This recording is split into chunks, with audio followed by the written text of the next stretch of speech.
এখনো তো আমার ছেলেটা বাড়িতে ফিরে এলো না। আমার ছেলেটার কি রাস্তায় কোনো বিপদ আপদ হলো নাকি?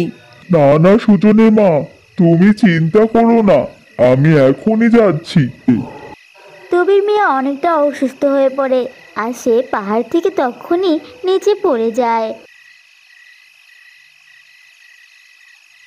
আজ আমি অনেক ব্যস্ত ছিলাম, তাই আজকে যাওয়া হয়নি। কাল সকাল সকাল আমি মন্ত্রীমশাইকে সাথে নিয়ে দরবেশ বাবার কাছে অবশ্য।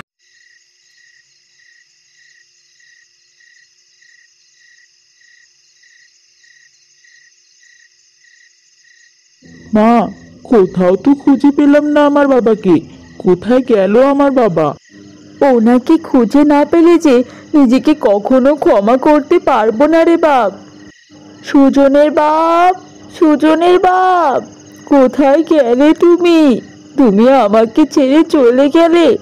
আমি এখন তোমাকে ছেড়ে কিভাবে থাকবো? বাবা, বাবা, কোথায় গেলে তুমি? সুজনের মা আর সুজন অনেক খোঁজাখুঁজি করেও দবির মিয়াকে খুঁজে পায় না।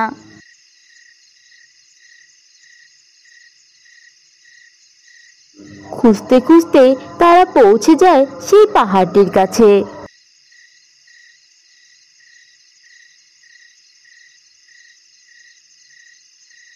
মা, বাবা কি তাহলে এই পাহাড়ের উপরে উঠেছিল? চলো তো আমরা যাই, গিয়ে একবার খুঁজে দেখি। হ্যাঁ রে বাপ, হতেও পারে। সেই জন্য হয়তো বা তোর বাপ আমাদের ডাক শুনতে পাচ্ছে না। চলো মা, চলো একবার পাহাড়ের উপরে গিয়ে দেখি বাবাকে পাই কিনা। হ্যাঁ রে বাপ, তাই চল। লোকটারে হয়তো বা ওখানেই পাবো। আমার এমন লাগছে কেন? মনে হচ্ছে আমার কোনো প্রিয় ব্যক্তি বড় কোনো ক্ষতির মুখে পড়েছে। তাহলে কি মানুষদের মধ্যে আমার সব থেকে পছন্দের ব্যক্তি দবির মিয়ার কোনো বিপদ হয়েছে? কই, সে তো আমাকে ডাকলো না। তার তো বিপদে পড়লেই আমাকে ডাকার কথা ছিল। যাই হোক, সে হয়তো বিপদে পড়েও আমাকে ডাকতে পারেনি, কিন্তু আমি তো দেখতে পারি তার কোনো বিপদ হয়েছে কিনা। জাদু আয়না, জাদু আয়না, হাজির হও আমার সামনে। সঙ্গে সঙ্গে একটি জাদু আয়না হাজির হয় মায়াপুরীর সামনে, আর সেই আয়না থেকে একটি মিষ্টি কণ্ঠের আওয়াজ বেরিয়ে আসে। আদেশ করুন মায়াপুরী, আমি আপনাকে কি সাহায্য করতে পারি? আমাকে সুন্দরপুর রাজ্যের দবির কাটুরিয়াকে দেখাও। আমি দেখতে চাই সে কেমন আছে আর কোথায় আছে। অবশ্যই মায়াপুরী। এরপর জাদু আয়নায় দেখা যায় দবির মিয়াকে। সে অচেতন অবস্থায় পাহাড়ের নিচে পড়ে আছে। এ কি, কি হয়েছে দবির মিয়ার? এভাবে অচেতন অবস্থায় কোথায় পড়ে আছে সে? তা তো আমি বলতে পারবো না মায়াপুরী, আমি শুধু তোমাকে দেখাতে পারবো তুমি যা যা দেখতে চাও। কিন্তু আমাকে তো জানতেই হবে কি হয়েছে দবির মিয়ার। আমি এক্ষুনি যেতে চাই সেখানে। এই বলে সেখান থেকে মায়াপুরী উড়ে চলে যায়। রাজবৈদ্য, আজ একবার অচিনপুরে সেই দরবেশ বাবার কাছে যেতে হবে। মনে আছে তো সে কথা তোমার? জি আজ্ঞে মহারাজ, আমার মনে আছে। আমি প্রহরীদের দিয়ে আমাদের যাওয়ার ব্যবস্থা করে ফেলেছি। বেশ বেশ, ভালো করেছো তুমি। তাহলে মহারাজ, আপনি আদেশ দিলে আমরা রওনা দিতে পারি। হ্যাঁ হ্যাঁ, তুমি এগোও, আমি রানীকে বলে আসি। এরপর রাজবৈদ্য আর মহারাজ মিলে অচিনপুরে সেই দরবেশ বাবার কাছে যায়। দরবেশ বাবা, দরবেশ বাবা। মহারাজ দরবেশ বাবাকে ডাকতে থাকে, কিন্তু দরবেশ বাবা কোনো সাড়া দেন না। এ কি দরবেশ বাবা, আপনি আমার ডাকে সাড়া দিচ্ছেন না কেন? মহারাজ, দরবেশ বাবা তো এখন ধ্যানে মগ্ন আছেন। ওনাকে এখন ডেকে ধ্যান ভগ্ন করলে যদি কোনো অমঙ্গল হয়, তাই বলছি। আজ আমরা ফিরে যাই, অন্য একদিন না হয় আসবো। না, তা হয় না। এত দূর থেকে রাজ্যের কাজ ফেলে বারবার এখানে আসা যায় না। রাজবৈদ্য, তাই বলছি, আর একটু অপেক্ষা না হয় করি। কই মা, বাবা তো এখানেও নেই। হায় আল্লাহ, আমার কি পোড়া কপাল, আমি লোকটারে চিরতরে হারিয়ে ফেললাম। সুজন তার মাকে কাঁদতে দেখে অনেক কষ্ট পায় এবং তার মাকে নিয়ে আবারও জঙ্গলের দিকে রওনা দেয়।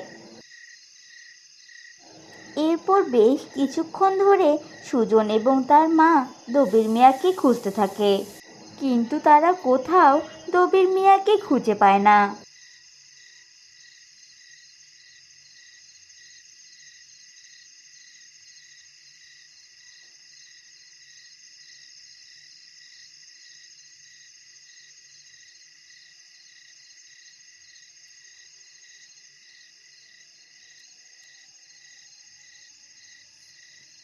কই, আমি তো এখানেও দেখলাম না দবির কাঠুরিয়াকে, কিন্তু এতটুকু সময়ের মধ্যে কোথায় গেল সে?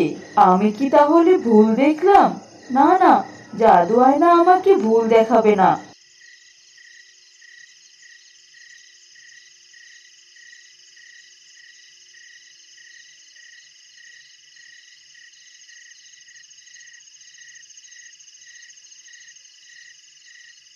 মায়াপরি জঙ্গলের ভিতরে দবির মিয়াকে খুঁজতে থাকে, কিন্তু সেও খুঁজে পায় না।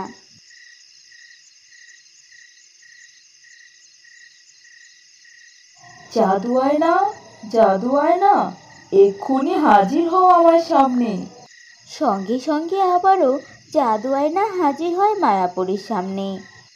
জি, আদেশ করুন মায়াপরি। আমি তো দবির মিয়াকে খুঁজে পাচ্ছি না। তুমি আমাকে যেখানে দেখিয়েছিলে সেখানে তো দবির মিয়া নেই। তাই তুমি আবারও আমাকে দেখাও দবির মিয়া কোথায় আছে। অবশ্যই মায়াপরি। এই বলে জাদু আয়না দবির মিয়াকে দেখাতে অনেক চেষ্টা করে, কিন্তু সে কিছুতেই দবির মিয়াকে দেখাতে পারে না। মায়াপরি, আমি যে কিছুতেই সেই মানুষটাকে আর দেখাতে পারছি না। সে যে এখন আর আমার আয়তার মধ্যে নেই। কিন্তু তুমি যে আমাকে একটু আগেই দেখালে, তাহলে কোথায় গেল দবির কাঠুরিয়া? এভাবেই রাত শেষ হয়ে সকাল হয়ে যায়। সুজন আর রহিমা জঙ্গলেই রাত কাটিয়ে দেয়। মা, চলো বাড়ি যাই। এখানে আর বসে থেকে কি হবে বলো? বাবাকে তো আর খুঁজে পেলাম না। তুই বাড়ি যা সুজন, আমি আর কোথাও যাব না। আমার জন্যই মানুষটার আজ এই অবস্থা। আমি এখান থেকে কোথাও যাব না। তাহলে আমার কি হবে মা? বাবাও নাই, আর তুমিও যদি থেকে না থাকো তাহলে আমি কিভাবে বাঁচবো? এ কথা বলিস না রে বাপ, তোর বাপে তো আমাদের রেখে চলে গেল। এখন যদি তুইও এরকম করিস তাহলে আমি কি করে বাঁচবো? তাইলে তুমি এখন বাড়ি চলো মা। ঠিক আছে বাবা, আমি না হয় বাকি জীবনটা তোর জন্যই বেঁচে থাকবো। চল বাবা, বাড়িতে চল। এই কথা বলে সুজন তার মাকে নিয়ে জঙ্গল থেকে বাড়িতে ফিরে আসে। আর ওদিকে রাজবৈদ্য আর মহারাজ দরবেশ বাবার ধ্যান কখন ভঙ্গ হবে সেই অপেক্ষা করতে থাকে। মহারাজ, চলুন আজ আমরা ফিরে যাই। কে জানে দরবেশ বাবার ধ্যান কখন শেষ হয়। আচ্ছা রাজবৈদ্য, এর পরেও এসে যদি দরবেশ বাবাকে ধ্যানরত অবস্থায় পাই তখন কি করবে শুনি? ঠিক আছে, আপনার যা ভালো মনে হয় তাই করুন মহারাজ। দরবেশ বাবা, দরবেশ বাবা, দরবেশ বাবা। মহারাজ এর পরেও ডাকতেই থাকে দরবেশ বাবাকে। আর তখনই হঠাৎ করে দরবেশ বাবার ধ্যান ভঙ্গ হয়, আর তখন সে অনেক রেগে যায়। তোর এত বড় স্পর্ধা, তুই আমার ধ্যান ভঙ্গ করেছিস? তুই জানিস আমি কত বড় ধ্যানে বসেছিলাম? দরবেশ বাবা, আমি আসলে আমার কন্যা সন্তান হয়েছে সেই খুশির খবরটা দিতে এসেছিলাম আপনাকে। আমি আসলে বুঝে উঠতে পারিনি আপনার এত বড় ক্ষতি হয়ে যাবে। আমাকে ক্ষমা করে দিবেন দরবেশ বাবা। এই ভুলের কোনো ক্ষমা হয় না। তুই আমার এতদিনের ধ্যানে পানি ঢেলে দিয়েছিস। এই শাস্তি তোকে পেতেই হবে, কঠিন শাস্তি। যে কন্যা হওয়ার আনন্দে আনন্দিত হয়ে আমাকে খবর দিতে এসেছিস, সেই কন্যার দ্বারা তোর একে একে সব কিছু শেষ হতে থাকবে। সেই কন্যার দ্বারা তুই কখনো সুখী হতে পারবি না। এ আমার অভিশাপ। না না দরবেশ বাবা, এ আপনি কি শাস্তি দিলেন আমাকে? আমাকে এত বড় শাস্তি দেবেন না, আমাকে ক্ষমা করে দিন। দরবেশ বাবা, আপনি এত বড় শাস্তি দেবেন না মহারাজকে।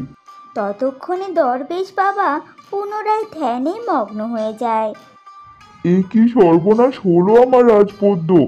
দরবেশ বাবা, এ কি শাস্তি দিলেন আমাকে? আমি তোমার কথা না শুনে দরবেশ বাবাকে ডেকে ভুল করেছি। এখন আমি কি করব রাজবৈদ্য? আমি কি পুনরায় দরবেশ বাবাকে ডাকবো? তিনি যেহেতু অভিশাপ দিয়েছেন, তিনি তাহলে প্রতিকারও বলতে পারবেন। না না মহারাজ, আবারও দরবেশ বাবাকে ডাকা ঠিক হবে না। তিনি আবারও রাগ হয়ে যেতে পারেন। তাই বলছি, আমরা প্রাসাদে ফিরে চলি। পরে না হয় দরবেশ বাবার কাছ থেকে ওই অভিশাপের প্রতিকার জেনে নেওয়া যাবে। তো বন্ধুরা, কি হবে এরপর? এটা জানতে চোখ রাখুন কনকলতা গল্পের পরবর্তী পর্বে। আর গল্পটি ভালো লাগলে আমাদের চ্যানেলটি অবশ্যই সাবস্ক্রাইব করে দিও। ধন্যবাদ।